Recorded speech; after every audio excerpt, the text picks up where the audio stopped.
First, I want to give recognition to one of my subscribers, Scorpio, for coming up with this idea. It was the time that I did the video recently talking about Derrick Rose, whether or not he should have his jersey retired by the Chicago Bulls. And Scorpio suggested that I should do a series, being that it's off season in the NBA and may not be quite as much things to talk about, especially after free agency is over. Let's talk about do a series talking about what particular players should at least be given consideration that their jersey is retired by each organization, with 30 organizations. So I think that's a very good idea, and I agree with his suggestion that we should do in alphabetical order.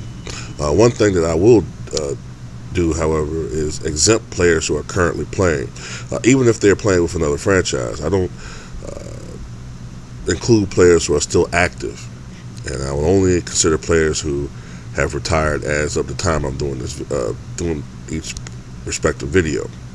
So therefore, if a guy retires tomorrow, and I would think he warrants consideration, then I'll consider him. But anyway, these are the 10 players who I think should be at least given consideration by Atlanta Hawks to have their jerseys retired by the organization. Also, last thing I want to say is during this series, this video, I will refer to Atlanta Hawks as Milwaukee, St. Louis, and Atlanta. I'm talking about the same organization. They start off in Milwaukee, then move to the St. Louis area, and then to their current destination or current location, which is Atlanta, where they've played since the very, very late 1960s. All right, so here we go. All right, the first guy I'm going to give consideration to is Steve Smith, number 10. Many of you guys know Steve Smith now for being a commentator and an analyst with the NBA and NBA TV. But he was a fine basketball player in his day. He started his NBA career with the Miami Hawks. And when he first came to the NBA, he was a point guard, but he did not have the speed, the court vision, or the lateral quickness to be effective in that position. And then he eventually moved to the shooting guard position, where he flourished. And I think he had his best years in the NBA with the Atlanta Hawks. Also, I'm going to say this earlier. I'm going to sometimes say Milwaukee. A couple times I might say the Milwaukee Hawks. I'm going to say the St. Louis Hawks. I'm going to say the Atlanta Hawks. I'm talking about the same franchise. It's just that they had different names as they moved from Milwaukee to St. Louis for many years, and then finally their current location, Atlanta. So I'm talking about the same team. Steve Smith played 5 seasons with the Atlanta Hawks. Steve Smith about 6'7" and 200 pounds, and he wore number 8. During his 5 seasons with the Atlanta Hawks, he averaged 18.6 points, 3.8 rebounds, and 3.6 assists per game. He was acquired from Miami to Atlanta early on in 1994-95 season via trade. He was named to one All-Star team. The only time he was voted an All-Star during the 1997-98 season. His best season with the Atlanta Hawks was, of course, that season, where he averaged 20.1 points, 4.2 rebounds, and 4 assists. One thing I remember about those Atlanta Hawks team was that they did go to the postseason quite frequently. I think in 95 and 96, they played the Indiana Pacers back-to-back. I think in 95 they were swept by the Pacers in the first round. In 96 they vanquished the Pacers, I believe only to lose to the Orlando Magic in the next round. And I believe they went to the postseason every year that he was there. In 97, I remember that one vividly because they played us in the Eastern Conference semifinals. And we beat them 4-1. That was the same series also that Michael Jordan had that dunk on Dikembe Mutombo. And I think that was game 5 of that series, I believe. If that was game 5, that would have been the deciding game of that series. But anyway, After the 1998-99 season, the strike shortened year. That's when Steve Smith was traded to the Portland Trailblazers. But I think that Steve Smith had a fine career at the Atlanta Hawks, and maybe he should be consideration to have his jersey retired. All right, number 9 is a player who was never an All-Star, but he had a long tenure with the Atlanta Hawks, and though he was a limited player, he had an integral role on the team, and I think he played at a very high level. And I think he at least warrants some consideration. All right, that'd be Tree Rollins. All right, Tree Rollins was 7'1" and weighed about 235 pounds during his heyday in the NBA. He played 11 seasons with the Atlanta Hawks, which is why I think he at least warrants some consideration of just a long period of time playing for the franchise. During his tenure with the Atlanta Hawks, he averaged 7 points, 7.4 rebounds, and 2.8 blocks per game. In his best NBA season, I think he averaged what I think was his best overall season. He averaged 7.8 points, 9.1 rebounds, and he led the NBA in blocks with 4.3 blocks per game. One thing to note about his numbers, and somebody might be looking at his rebounds and not be overly impressed, he did average fewer than 26 minutes per game played with the Atlanta Hawks. So, of course, you're only playing on average 26 minutes or fewer out of a 48-minute game, and you still manage to snare down 7, 8, 9 rebounds. I think you're pretty productive. He was named to numerous all-defensive teams during his tenure with the Atlanta Hawks. A guy I think that should be given some consideration to have his jersey retired. Number 30, Tree Rollins. Number 8, on my list of players who I think should be given consideration for jersey retirement, Atlanta Hawks, would be Moses Malone. Many of you would say that Moses Malone should be a no-brainer, but by the time that Moses Malone signed with the Atlanta Hawks as a free agent beginning of the 88-89 season, he was already 33 years old and was starting to decline as a player. The wear and tear of playing professionally, including his ABA career since I think 1974, was starting to show signs. He was still a very productive player, but his production began to decline. Also, he only played 3 seasons with the Atlanta Hawks, so that hurts him as well. But during his career at Atlanta Hawks, he played 3 seasons, and he averaged about 16.5 points and 10 rebounds per game. His best season was his initial season, which was also the last year that he was ever invited to an NBA All-Star game. In his first season with the Atlanta Hawks, he averaged 20.2 points and 11.8 rebounds. So, as I said, he was very productive with the Atlanta Hawks, but his tenure wasn't very long, and he was starting to decline as a player. Surefire Hall of Famer, Moses Malone is, but his jersey number is not retired with the Atlanta Hawks, and it may not be a strong case for him outside the fact that he was who he was, Moses Malone.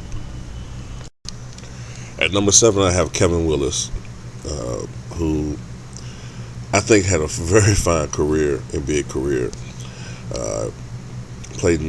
Tied a record as far as seasons. Most seasons played in the NBA with 21. And he's a very fine NBA player. Having said that, he played the power forward and center position in the NBA. He primarily played the power forward position with Atlanta Hawks. He was 7 foot tall and about 240 pounds when he played with the Atlanta Hawks, and he wore number 42 as well. As I said, he was a very, very good player. Hall of Fame player, I don't believe so. But, I think that he played a long enough time period with the Atlanta Hawks to at least be considered as far as the organization retiring his jersey. He played 11 seasons with the Atlanta Hawks. 11. So he played half of his career, more than half his career, with one franchise. He averaged 14.3 points and 9.7 rebounds. He played in one All-Star game. I believe that was the 91-92 season, 91-92 season, which was the same year he put up monster numbers. I mean, just imagine the hype that he would have now with ESPN, the way it is now, social media. Imagine the hype he would have now. Imagine the hype any player would have now, put up numbers like this. 18.3 points per game and 15.5 rebounds per game. All right. And he did not lead the NBA in rebounding that year. It was actually Dennis Rodman who averaged 18.7 boards per game. But he was named to the 91-92 All-NBA third team, which gives you an indication of how stacked the NBA was at that time. But number 7 on my list as far as players who should be considered by Atlanta Hawks for jersey retirement, Kevin Willis. Number 6 on my list is a player who was one of the premier scorers in the NBA during his tenure, during his heyday, which was with the Atlanta Hawks. And that was John Drew. But he had a very, very tragic end to his career. He's not dead or anything like that, but he was one of the first casualties of the NBA's stricter policies as far as drug usage, which was implemented after the arrival of Commissioner, at the time, Commissioner David Stern in 1984. John Drew was banned from the NBA in 1986, I think it was, for substance abuse. And like I say, he's one of the first casualties. He was a multiple-time offender. But I think that has something to do with why his number 22 has never been retired by the Atlanta Hawks. And I think that's wrong. I think it's wrong. Okay. There's a lot of politics involved in the NBA, and I'm trying to get a lot of my subscribers to open their eyes to it and to think critically about certain things. Don't believe everything you read. Don't believe everything you hear. Always question what you hear and read, but make your own judgment. But anyway, I think that John Drew is one of these guys that should have had his jersey retired by the Atlanta Hawks. He was a tweener, which means that he was at a size where he could play different positions. I was shocked to learn that he actually played the power forward position for a spell in his career. He was 6'6", 205 pounds, which in today's NBA would be way too small to play power forward, the forward position. But talking about a league at the time where you had forwards like Bob McAdoo, who were about 215, 220, so, but he was a tweener. He played the guard and forward positions. Like I said, his best years with the Atlanta Hawks, and he played 8 seasons with the Atlanta Hawks. And in 8 of those seasons, of those 8 seasons, 5 seasons he scored 20 points or more. And during those 8 seasons, he averaged 21.2 points, 7.5 rebounds, 1.6 steals, and 1.6 assists, and 1.4 steals. He was a 2-time All-Star, and he was a member of the 1974-75 All-Rookie team. In my estimation, his best overall season, he averaged 24.2 points, 9.1 rebounds, 1.8 assists, and 1.4 steals. He was the primary member of the trade that led Atlanta getting Dominique Wilkins in 1982. And I guess that was the best trade for the Atlanta Hawks. But like I said, John Drew did not have a good end to his career. He ended up going to the Utah Jazz, but He was banned in the mid '80s for drug abuse, and I think he played overseas for a while. But I think that John Drew, in my biased opinion, should have his number retired by the Atlanta Hawks. Please permit me a couple of minutes from going away from the subject, the main subject video, and get on my soapbox for a minute. I don't know everything, all right? And as I'm doing this video, I've been researching a little bit more about these players that I knew about on more of a somewhat superficial level, but I've been researching more, and I see what happened to these players toward the end of their career. And maybe it's a generational thing. Younger guys may not understand why this might be emotionally very cumbersome to me, reading this type of stuff.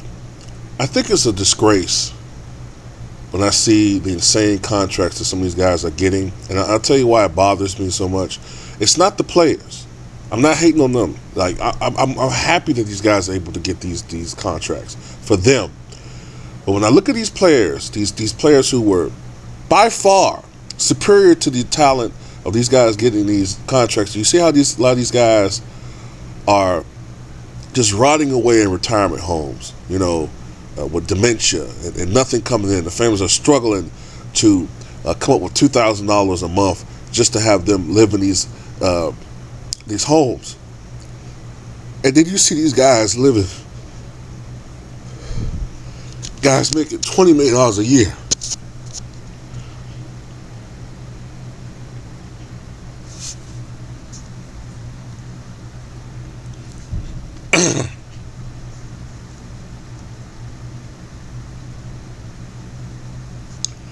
When you get older and you live with that with your family, and you have family members who are rotting away, it's not right. Okay? It's not right. That's why it bothers me so much, because it's not right that you have older guys, these legends that built the foundation to make this league what it is, and they can't even make it. So many stories of players who were stars in the 70s and 80s and 50s and 60s, and they're living in their goddamn cars. They can't even give these guys a pension. All these guys making millions, and these owners making billions of dollars, and these players, some of these guys are just rotting away. I can't stand it. That's why I give these guys so much shine, and why I don't always praise these guys. I'm not part of that. Okay, so let me get back to the point of this video. Number 5 on my list is the forgotten Bill Bridges. Okay, his death came shortly after that of Moses Malone. The NBA barely, if at all, acknowledged it. He was one of the dominating rebounders and defensive players of his era. He played, I believe, all of his career with the Hawks. If not all of it, most of it. No. I think he played most of his career with the Hawks, not all of it. And when he first came into the NBA, they were the St. Louis Hawks. And then later on, toward the late 60s to 70s, that's when they relocated to the Atlanta area where they are today. And Bill Bridges wore number 32, a little bit undersized for the 4, about 6'6" and 230 pounds, but he was a tenacious rebounder. And he played 10 seasons with the St. Louis/Atlanta Hawks. And throughout his tenure with the team, he averaged 12.7 points and 12.7 rebounds. He was a 3-time All-Star. Twice he was named on the second All-Defensive team. And his best overall season, he averaged 17.4 points and 15.1 rebounds per game. And he is one of only 4 players, the others being Willis Reed, Wilt Chamberlain, and Bill Russell, to pull down more than 35 rebounds in a playoff game.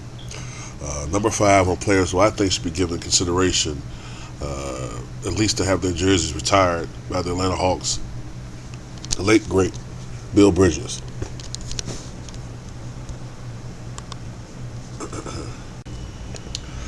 Right now, the Atlanta Hawks have only 4 players retired jerseys hanging from the Raptors. That'll be Dominique Wilkins, Bob Pettit, Lou Hudson, and Dikembe Mutombo. But I have a hunch that number 4 on my list may join them soon. I'll give you a reason why I believe so. Number 4 on my list is Zelmo Beaty. All right, Zelmo Beaty was known. Also, he's known for his ABA career, which came later on.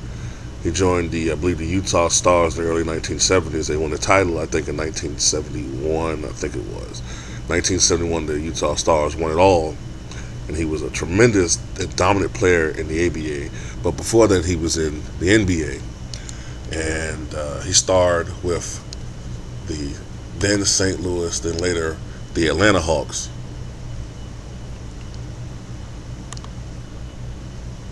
And he wore number 31.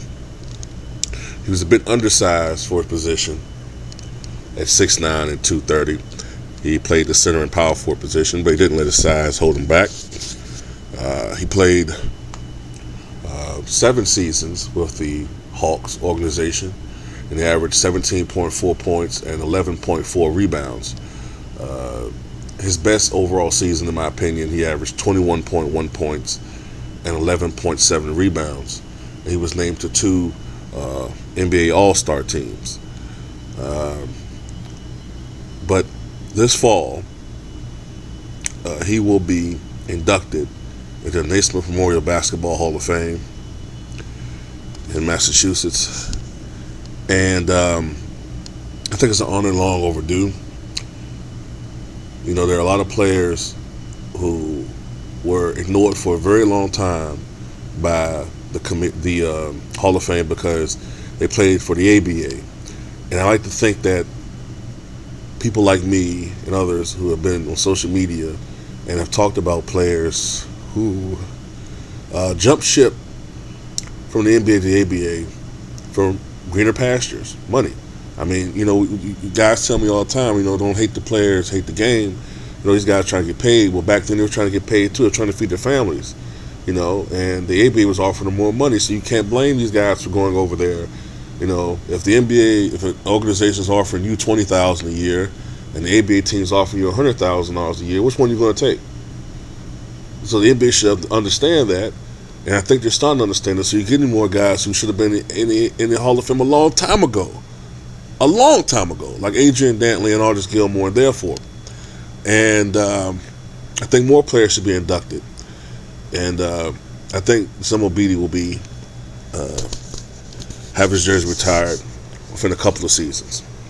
That's my best guess. Number 4 is Zelmo Beaty.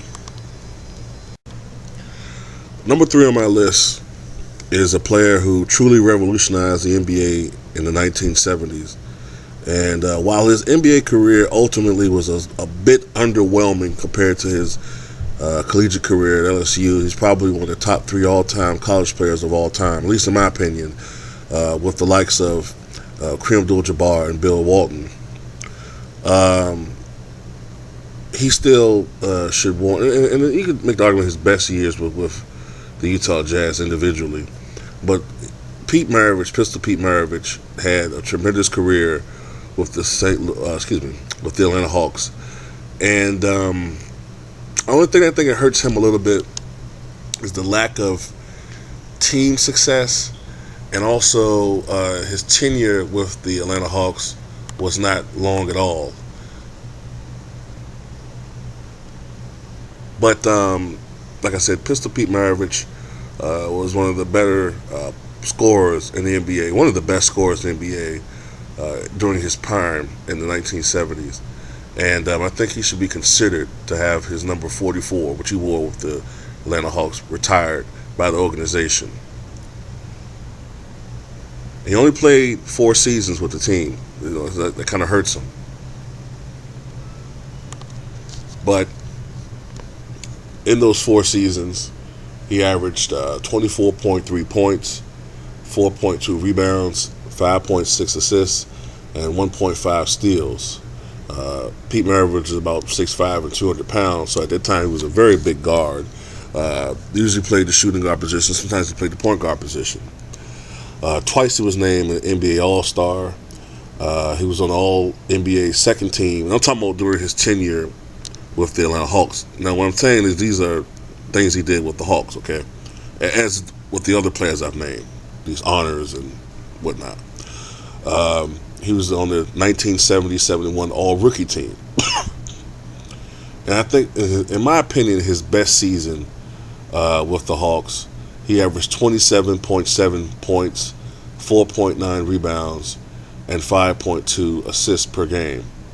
And I think the Atlanta Hawks should consider at least, although I think it may not happen because he only played 4 years with the organization, I think that they should at least consider the retirement of number 44 in honor of Pistol Pete Maravich. Now, these last two players I'm going to mention in this list, I have to be frank with you guys. I have no idea why the Hawks organization haven't retired their jersey numbers. None. Other than the fact that there hasn't been a clamor from people to retire their numbers because they just don't remember these guys, which is why I think it's important for NBA fans to know the history of the sport. I have no idea why Dan Roundfeld's number has not been retired by the Atlanta Hawks. None. He has a tremendous case to have been had his number retired by them. Number 32. All right. Dan Roundfeld was a forward, power forward, and small forward. He was 6'8" and 205 pounds. May have played about 220 pounds. He played 6 seasons with the Atlanta Hawks. Okay, he didn't have the longest tenure, but he had a long enough tenure. And boy, did he make an impact, all right? He averaged 17.6 points, 10.7 rebounds, 2.4 assists, 1 steal, and 1.6 blocks per game with the Atlanta Hawks. Another thing, too, is that he made them a better team. When he arrived with the Atlanta Hawks, from what I've read, they became a playoff caliber team. Championship, no, but they improved dramatically. Okay, he was a 3-time All-Star. He was named to 5 All-Defensive teams. Now, this is the 6 years he played. You hear me? 6 years he was Atlanta Hawks. He was named to 5 All-Defensive teams. His best season, because he had a lot of good seasons, and it was hard for me to pick one, but I think his best season may have been when he averaged 19 points, 11.4 rebounds, 2.9 assists, and almost 1 steal and 1.5 blocks. In his heyday, Roundfeld was arguably the best defensive player in the NBA. The only other players that are in his league as far as his versatility on the defensive end at that time may have been a Sidney Moncrief. But because of the fact that Roundfeld was so much longer and bigger than Moncrief, you can make the argument that he was the best overall versatile defender in the NBA. At least one of the top 2 or 3 at the time. And tragically, Roundfeld died at the age of 59 in 2012 in a drowning accident of trying to save his wife. I remember when that happened. But I, at the time, did not know of Roundfeld's contributions with the Atlanta Hawks organization. And I strongly implore the Atlanta Hawks to consider retiring Dan Roundfeld's number 32. I think it needs to be done. Number 2 on my list, the late, great Dan Roundfeld. The number 1 player whose absence from the Raptors of the Atlanta Hawks organization really perplexed me and perplexes me still is Cliff Hagan. Now, Cliff Hagan, that name doesn't ring a bell to modern day NBA players. If you say the name Cliff Hagan, they might think that's some character off the Cheers show from the 80s and 90s or something, right? But Cliff Hagan was one of the great players of his era. And when I read about what he achieved for the organization, it really boggled my mind. Cliff Hagan wore number 16, and he was 6'4" and 210 pounds, which is a very big small forward in his day in the 50s and 1960s. He played 10 seasons with the St. Louis Hawks, as they were known, averaging 18 points, 6.9 rebounds, and 3 assists per game.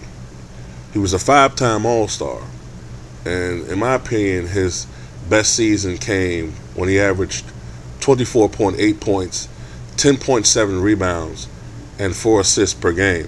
Now, keep in mind, too, I'll say this after this last note.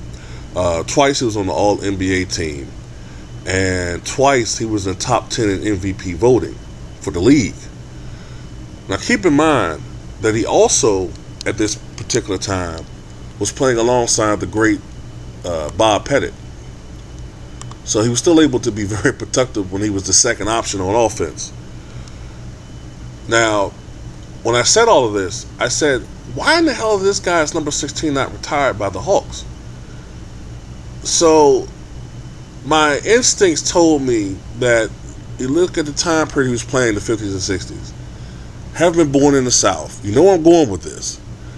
I get the feeling there's politics involved here. And from reading information about him, there's nothing concrete. But I see enough evidence to suggest that his racial positions and certain antics that he may have been involved in and moves that he helped to have orchestrated the league may have hurt him in getting this honor. I'm objective to an extent here, and I have to be, despite the fact that I deplore racism and hate racism. I think that and I'll give you the reason why I think he hasn't been inducted. Bill Russell had made remarks saying that he hated playing in St. Louis because of the atmosphere of the city, and saying it was a very racist and segregated city.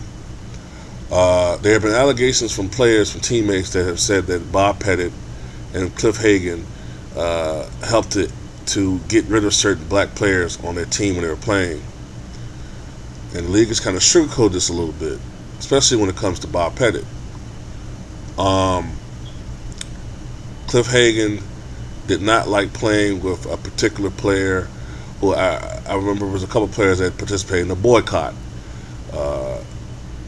because of segregation in St. Louis, and he was probably even Bob Pettit said that Cliff Hagan was the main one that complained about this, and he had helped to have these players removed from the team. There was 4 black players on the team, and he helped orchestrate the removal of 3 of them. Later on, he did not resign with the St. Louis Hawks and joined the ABA, where he came in as a player coach and ended his career with the Kentucky Chaparrals, what they're called, which is where he played, also the location where he played college in University of Kentucky. And you got to remember, he played at University of Kentucky under Adolph Rupp, who was known for being a racist. So you get where I'm going with this.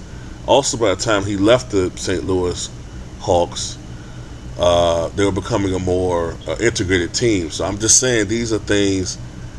It's not hard to imagine that a Southern boy, born in the 1930s, could be a racist. So, in that instance, I think that if he is, he's a horrible human being. But it does not mean that he's not a terrific basketball player. Even if he's not there, I think that his jersey should be retired if he did produce a number sufficient for to have that honor. And I know people can say about, character, but look at Ty Cobb. So, I think that Cliff Hagan has a strong reason, a strong case that his jersey should be retired by the Atlanta Hawks. I can understand the arguments for and against, and like I said, this evidence is not as strong as the case of a Ty Cobb, but that's what I had suspected. That's what the evidence presents itself to me. That's what I think is probably the reason why his number has never been retired. Cliff Hagan.